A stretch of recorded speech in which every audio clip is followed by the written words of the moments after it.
Yeah, good afternoon, everyone. Today we are discussing about optics. I will share my screen.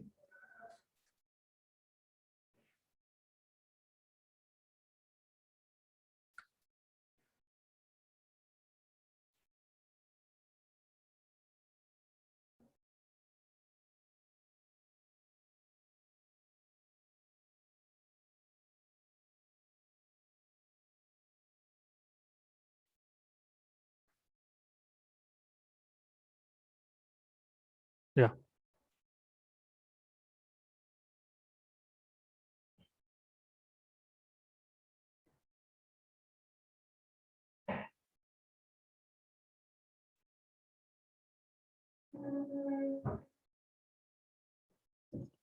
okay.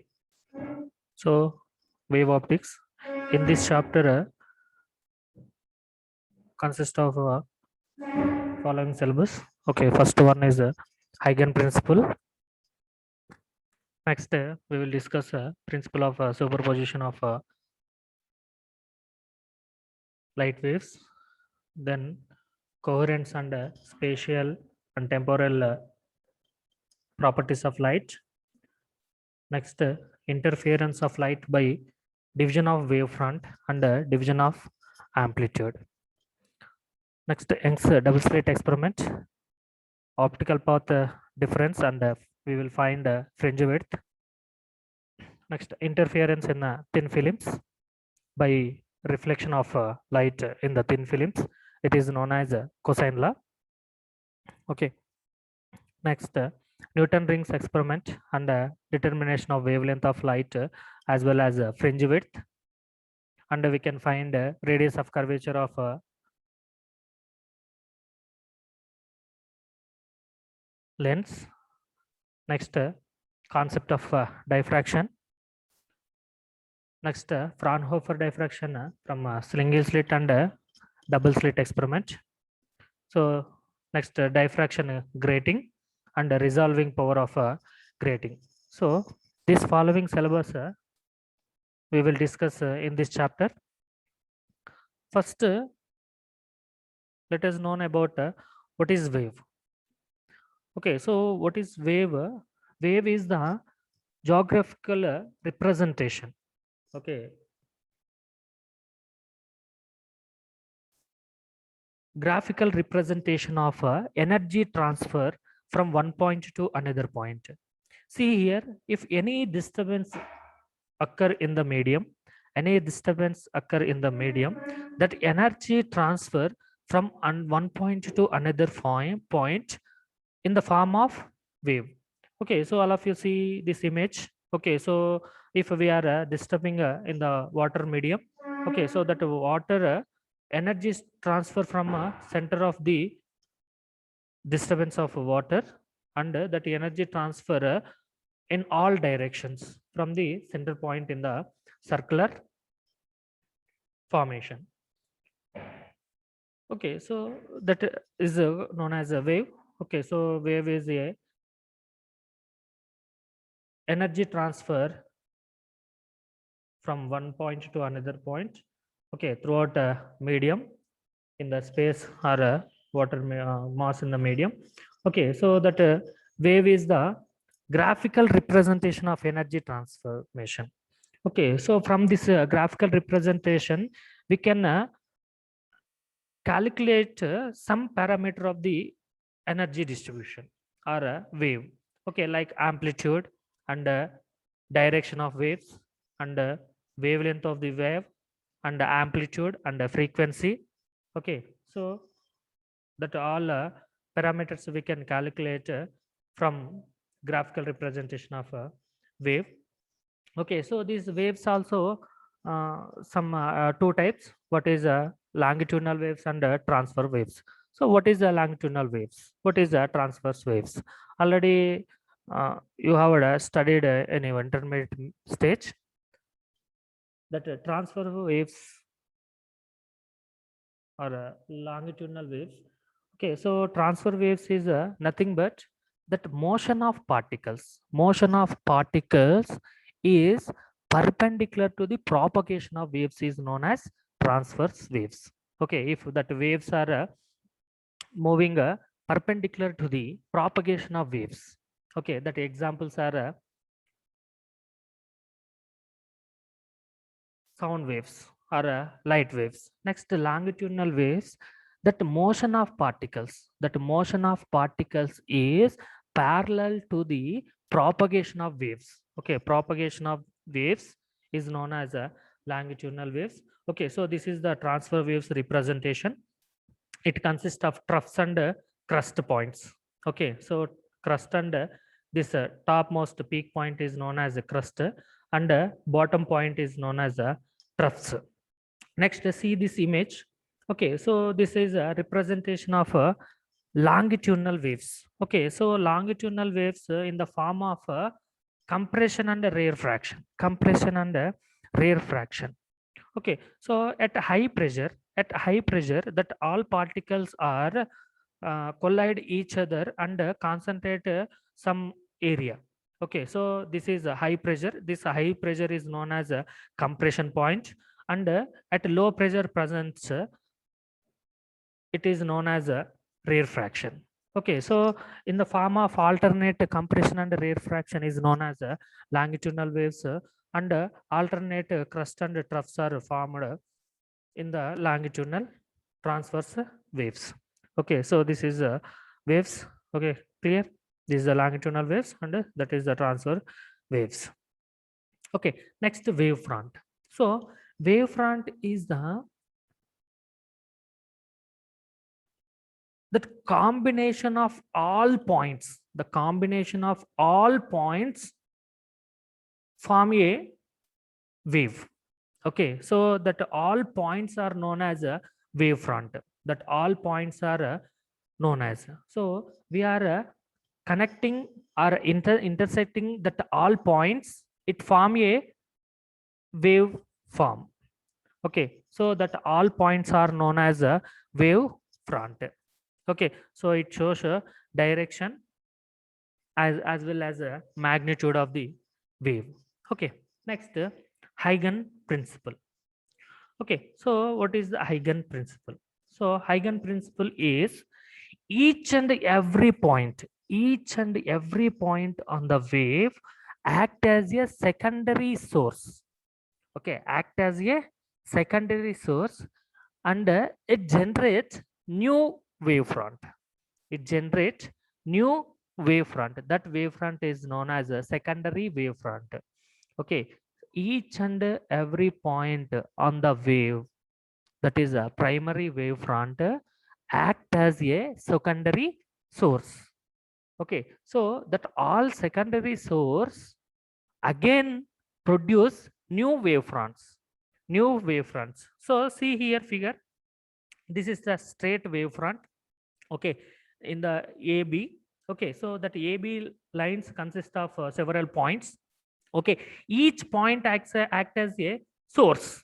Okay, again from this source it produce some wavefront. Okay, and this point again produce some wavefronts.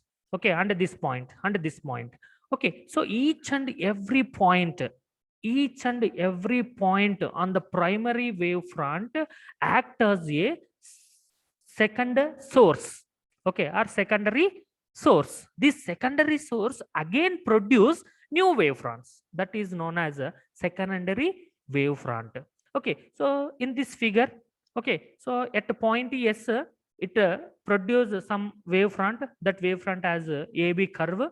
Okay, and the AB curve consists of several points. Each and every point act as a secondary source. Okay, so that secondary source again produce new wavefronts. Okay, so this phenomena is known as a Huygens phenomena. Okay, the combination or joining all tangents on the secondary wavefront, it form a new wave. Okay, so that represent is A dash and B dash. Okay, so this curved wavefront, and this is the straight wavefront. Okay, clear. Every point on the wavefront act as a secondary source of spherical wavelets with the same frequency and the same initial phase. That the secondary wavefront has same frequency and same initial phase as the first or primary wavefront. Okay, so this is known as a Huygens principle. Okay, clear. Any doubt? Right. Next, okay, so that the tangents drawn to all the wavelets, it new position of waveform.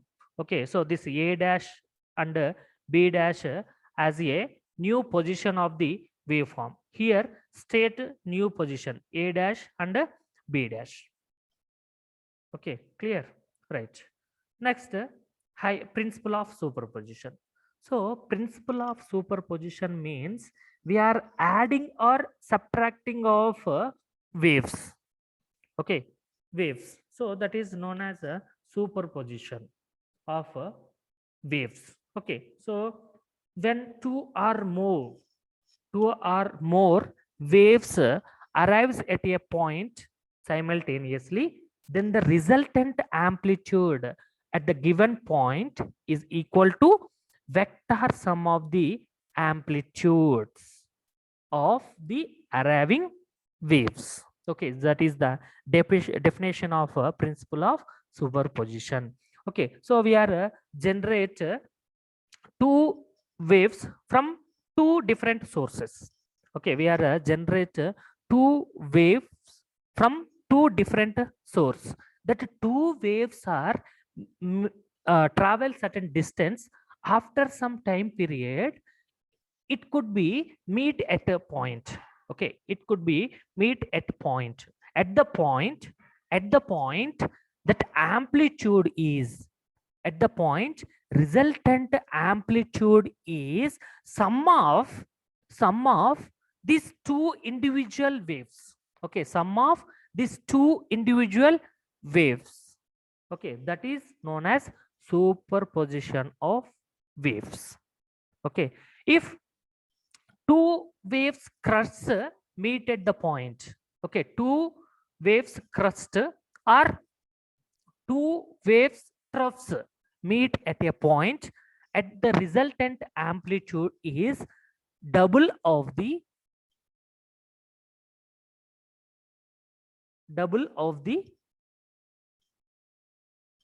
waves. Okay, so see here. Okay, so that is the superposition of principle of superposition. Next, interference. So interference is formation of alternate bright and dark fringes. Alternate bright and dark fringes when the two or more coherent waves meet at the point. Okay, so this phenomena is known as interference. Okay, so the phenomena which is two waves superposed form a resultant wave of greater or lower amplitude. Okay, so when it is form the greater amplitude and when it is the form the lower amplitude. Okay, so see here, if these two individual waves, okay, we are sending these two individual waves. Okay, these two individual waves has in same phase and the same amplitude. Okay, same phase and the same amplitude. These two waves are meet at the point. Okay, at the point the resultant amplitude is twice of this amplitude. Okay, twice of this amplitude, and that resultant wave is having same phase of these individual waves. Okay, it has same wave has individual waves. Okay, so if these two waves form their crust or their troughs, okay, that amplitude is double. Next, if one wave has a crust, second wave has a troughs, okay, that resultant amplitude is zero. Resultant amplitude is zero. Okay, so why it is zero? Because this is the positive amplitude and this is the negative amplitude. Okay, plus 1 minus 1 is equal to 0 amplitude. Here plus 1 and plus 1 or minus 1 minus 1. It gives double amplitude. And here one phase, okay, positive phase, and the second one is the negative phase. Okay, when these two phase waves are imposed at the point, destructive interference will be formed.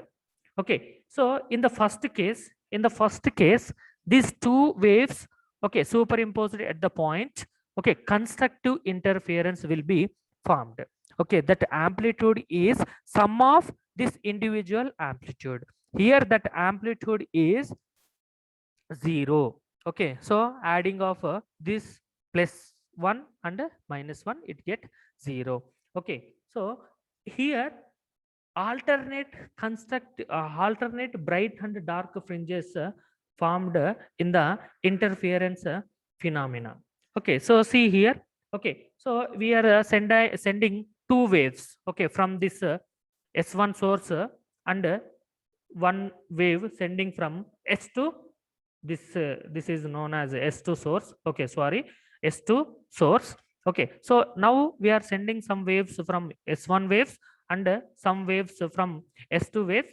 It travel D2 distance and these waves are travel D1 distance. Okay, at the point meet these two waves. Okay, superimposed at this point P.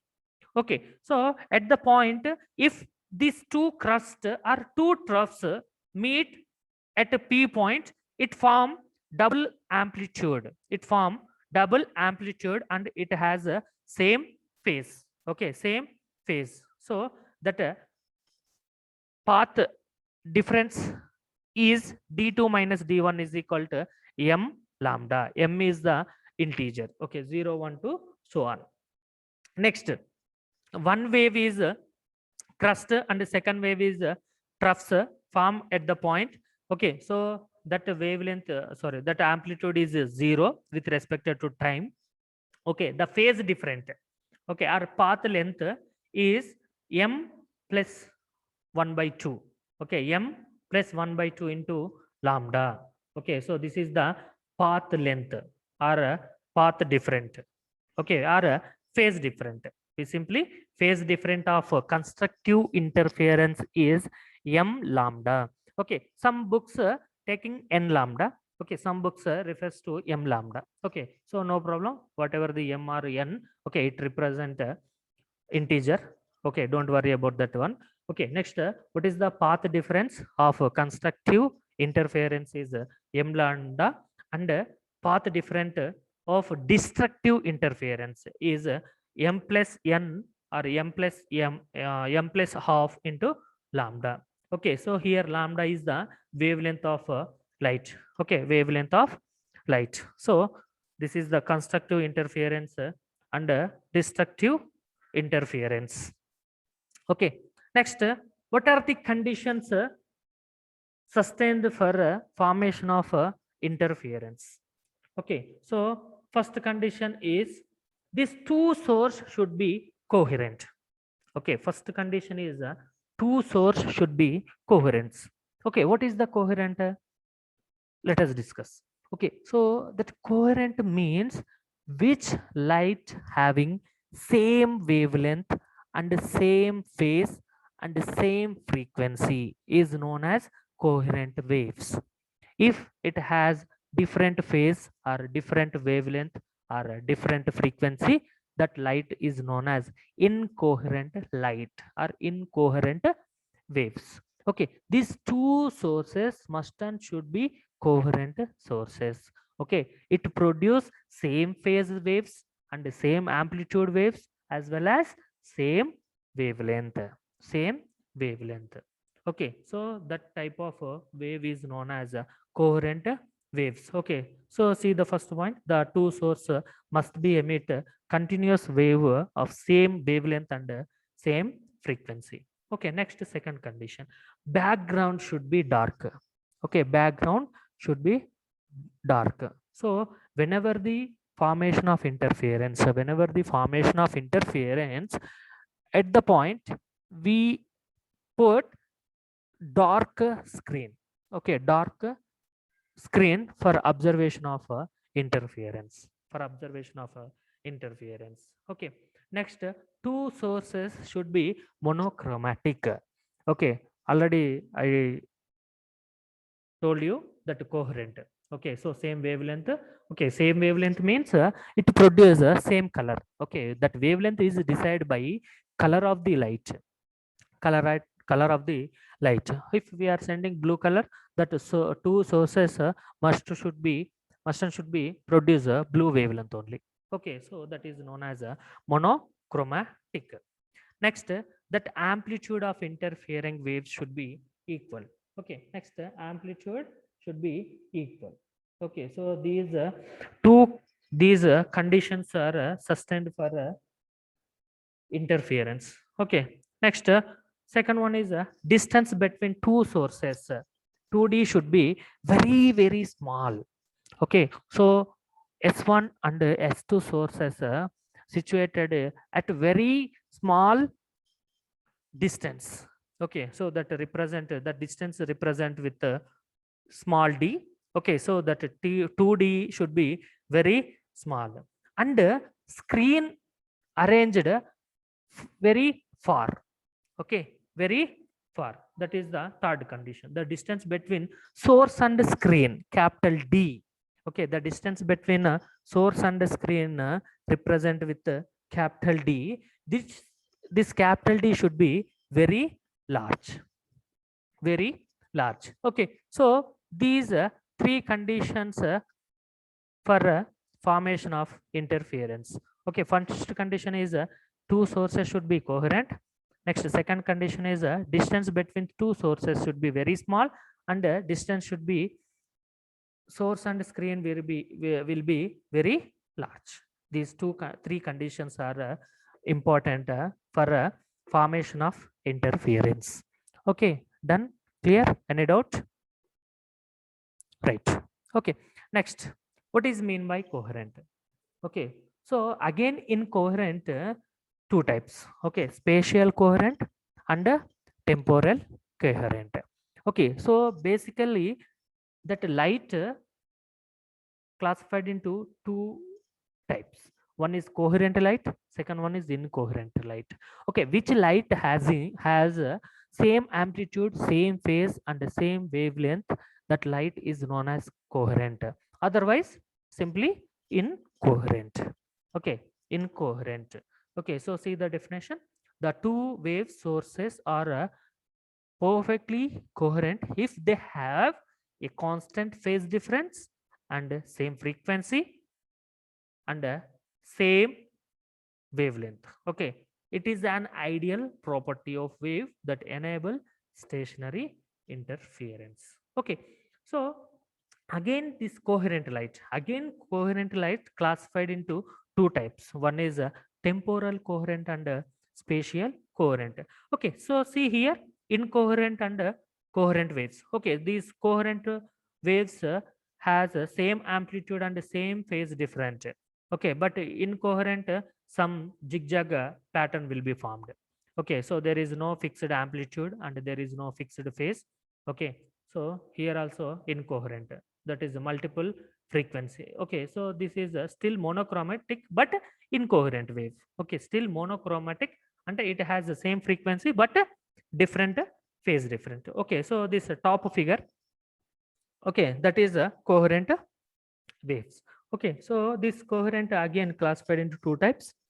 One is a temporal coherent, second one is a spatial coherent.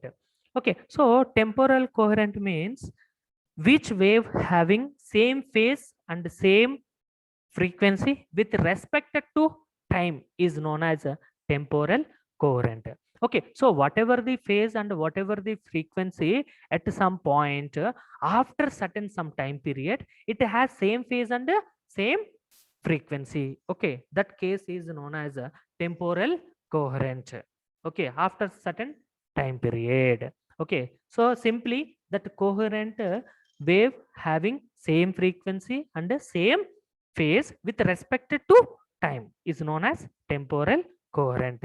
Okay, next similarly with respect to space. Okay, so that wave having same phase and the same frequency with respect to space and after certain time distance, after certain distance it has same frequency and same phase. Okay, that waves are known as a spatial coherent. Okay, clear, right? Okay, so in temporal coherent, similar properties of with respect to time.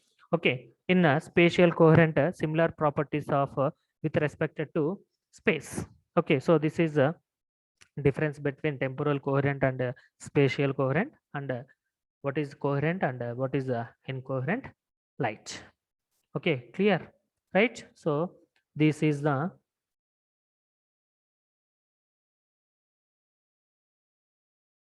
right.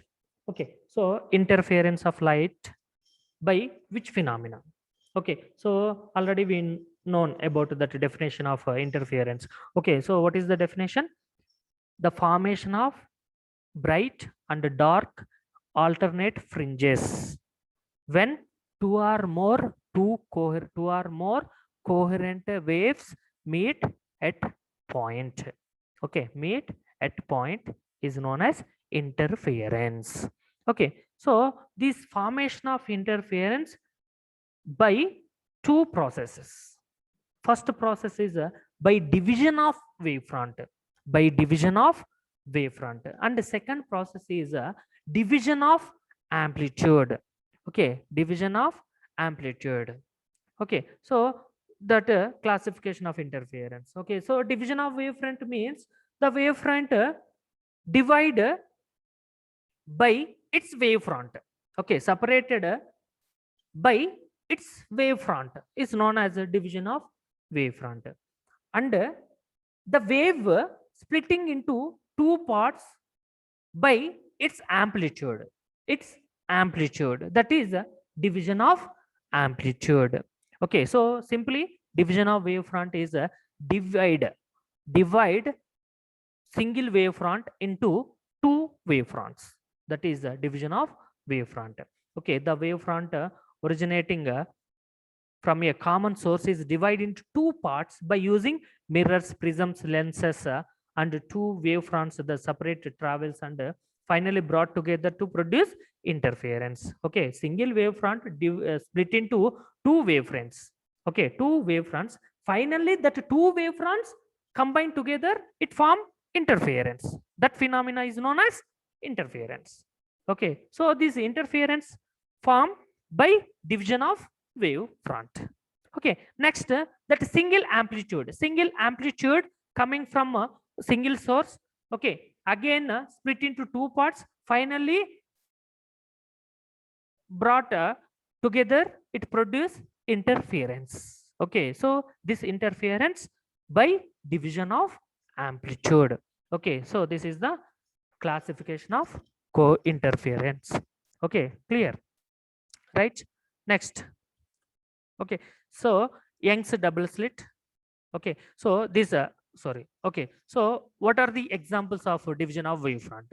Okay, what are the examples of division of wavefront and what are the examples of division of amplitude? Okay, so if that formation of interference by using slits, okay, by using slits, okay, and that interference formed by using lenses. Okay, by using lenses. Here this first one is example for division of amplitude. Okay, so here that single source again split into two sources by division of amplitude. Okay, so we are separating the amplitudes. Okay, next we could not separating the amplitudes, just we are changing the wavefront by using lens. Okay, so this is the Newton's rings experiment. Okay, so this Newton rings experiments formation of interference by division of wavefront. Okay, this Young's double slit experiment, this Young's double slit experiment formation of interference by phenomena of splitting of amplitude. Okay, so these are examples for interference. Okay, next. Okay, so how to form the interference? Okay, next. What is the what is the pattern of interference? So okay, observe. Okay, so this is the interference pattern. Okay, so that alternate formation of a bright fringe and a dark fringe. Okay, so this bright fringe and dark fringe has same width. Okay, clear. So this is Newton's rings interference phenomena. Okay, so next, this is also interference phenomena by Young's double slit. Okay, Young's double slits. Okay, so these are patterns. Okay, next, so see here.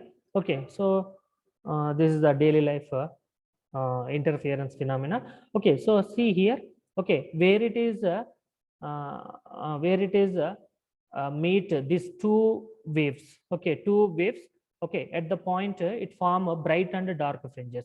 Okay, so these white sparks are bright fringes and these are dark fringes. Okay, so these are interference in daily life. Okay, clear, right? So this is the interference formation.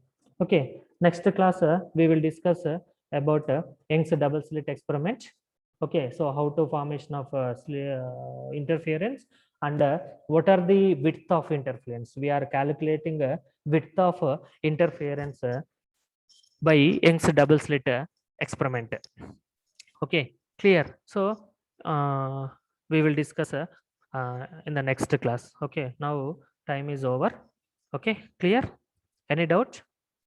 Right. So we will discuss tomorrow this Young's double slit experiment and Newton's rings. Okay. Shall I close this meeting? Any doubt?